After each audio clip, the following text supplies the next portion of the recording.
Welcome back to the channel, friends. Today we're diving into something that's been quietly electrifying, the Dune Imperium community. Beneath the surface of this beloved board game, dedicated fans believe they've uncovered a hidden layer of storytelling, a conspiracy woven into the cards, the artwork, and the mechanics themselves. Whether it's intentional design or brilliant coincidence, the theories are fascinating. So grab a cup of spiced tea, settle in, and let's decode this mystery together, step by careful step. Before we uncover the conspiracy, let's ground ourselves. Dune Imperium, designed by Paul Dennen and published by Dire Wolf, blends deck building with worker placement in the rich universe Frank Herbert created. Players lead a great house, gathering influence, spice, and military power to claim the throne of Arrakis. It launched in 2020 and quickly became a modern classic. Its layered design rewards careful study, and it's exactly that depth that's fueling today's remarkable community investigation. It all started with a single Reddit post.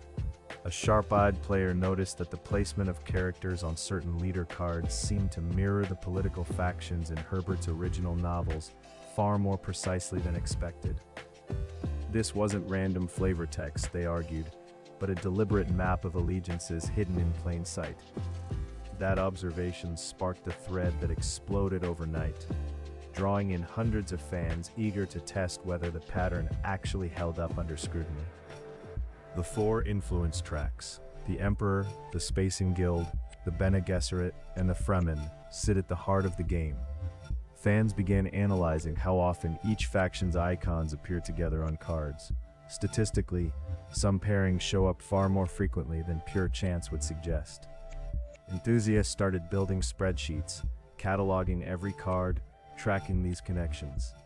What emerged was a subtle web suggesting the designers embedded the novel's shifting alliances directly into the card distribution. Then, attention turned to the illustrations. Community artists and lore experts examined the backgrounds of key cards, spotting tiny details, distant figures, architectural styles, and lighting choices that seemed to echo specific moments from the books. A shadowy silhouette here, a familiar banner there.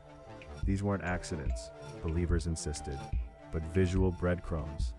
The theory grew that the entire card set tells a chronological story, if you only arrange the images in the correct hidden order. This became known as the timeline theory, and it's genuinely captivating. Proponents suggest that the game's cards, when sequenced properly, recreate the arc of Paul Atreides' rise to power. Early cards represent his arrival on Arrakis, mid-game cards his desert trials, and the most powerful cards his ascension. It reframes each play session as an echo of the saga itself. Whether true or not, it adds a poetic dimension that fans absolutely adore exploring. Numbers entered the conversation next. Some fans noticed recurring values scattered throughout the game. Costs, rewards, and thresholds that seemed to reference significant figures from Dune's mythology. The number of Fremen sieges, the years of a particular reign, even the count of spice harvests. Skeptics rightly point out that games need balanced numbers regardless of symbolism. Still, the sheer volume of apparent references keeps the community debating whether coincidence can really stretch this far.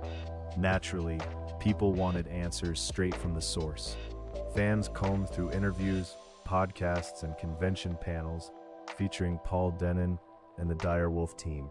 In several conversations, the designers spoke warmly about their deep love for Herbert's writing and their desire to honor its themes. They admitted deliberately layering thematic resonance into mechanics. That admission, while not confirming any grand conspiracy, gave believers exactly the encouragement they needed to keep digging even deeper. The Bene Gesserit, master manipulators of Herbert's universe, became central to the theories.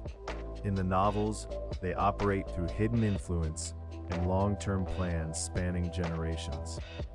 Fans argue it would be fitting for the designers to hide a conspiracy, specifically within the Bene Gesserit cards, mirroring the Sisterhood's secretive nature. Several of their cards do carry unusually cryptic flavor text. It's a beautiful bit of thematic mirroring, whether crafted intentionally or simply born from great design instincts. What makes this story so inspiring isn't just the theory, it's how people came together. Strangers across the world pooled knowledge, translating flavor text, comparing printings, and sharing high-resolution scans.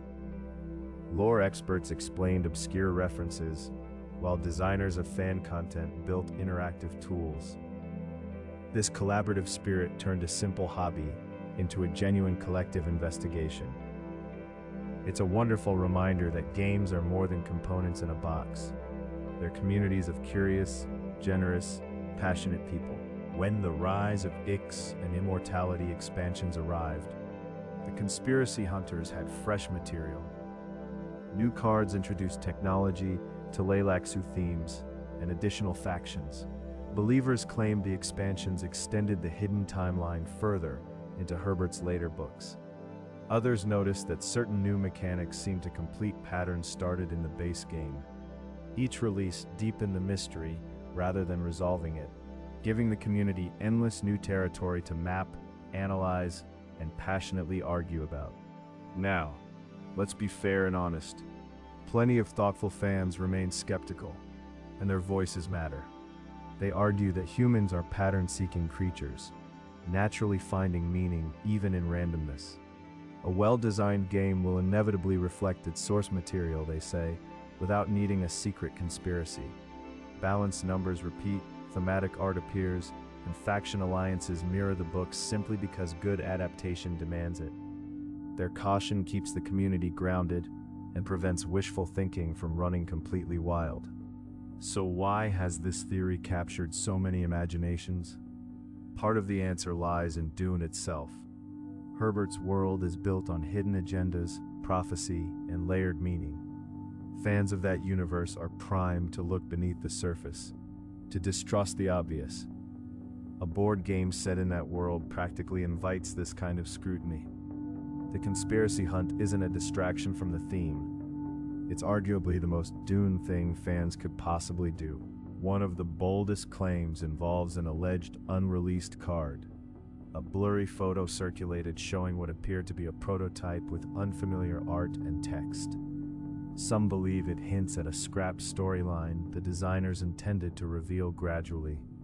Others dismiss it as an early playtest version, common in game development. The truth remains genuinely unclear, but the excitement it generated shows how eager fans are to believe there's always more waiting to be found. Beyond the mystery, there's a real educational takeaway here. Great game design often layers meaning intentionally, rewarding players who look closely. Thematic integration, where mechanics reinforce story, is a hallmark of memorable games. Studying how Dune Imperium weaves narrative into its systems teaches us to appreciate craftsmanship. Even if no literal conspiracy exists, the game demonstrates how thoughtful design creates depth. That's a lesson aspiring designers and curious players alike can genuinely carry forward. Want to join the hunt? Start simply. Lay out your cards and read every piece of flavor text carefully, noting names and references. Compare them against a Dune lore wiki. Track which faction symbols appear together and how often. Examine the artwork under good light for hidden details. Keep a notebook of patterns you spot. Whether you confirm the conspiracy or not, you'll gain a richer appreciation of the game's remarkable craftsmanship and hidden care. Zoom out for a moment and consider what this phenomenon represents. Fans have transformed a competitive game into a shared story of discovery. They've built friendships, learned research skills, and celebrated an author's legacy together. Whether the conspiracy is real matters less than the joy and connection it created. This is community at its finest, curiosity channeled into something positive and collaborative. That's genuinely worth celebrating, regardless of what the final evidence eventually reveals to us. So where does this go next? With Direwolf continuing to support the game and new expansions likely on the horizon, fans expect fresh clues to analyze. Some hope the designers will eventually acknowledge the theories directly, confirming or gently debunking them.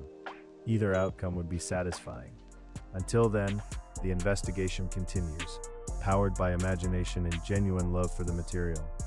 This is a mystery that grows richer with every new card and every new player. Here's my honest perspective, friend to friend. I don't think there's a literal secret conspiracy hidden in the box, but I absolutely believe the designers poured deep, intentional love into weaving Herbert's themes throughout the game. What fans are decoding is real craftsmanship, elevated by a community that cares. And honestly, that's more inspiring than any hidden plot. It reminds us that great art invites us to keep looking, keep wondering, and keep connecting with each other.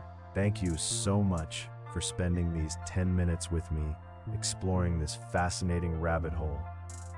Whether you're a longtime Dune fan or brand new to the game, I hope this sparked your curiosity and appreciation. If you enjoyed it, please like, subscribe, and share your own theories in the comments below. I read everyone. Keep exploring, keep questioning, and keep supporting the wonderful communities we build together. Until next time, may your spice flow freely.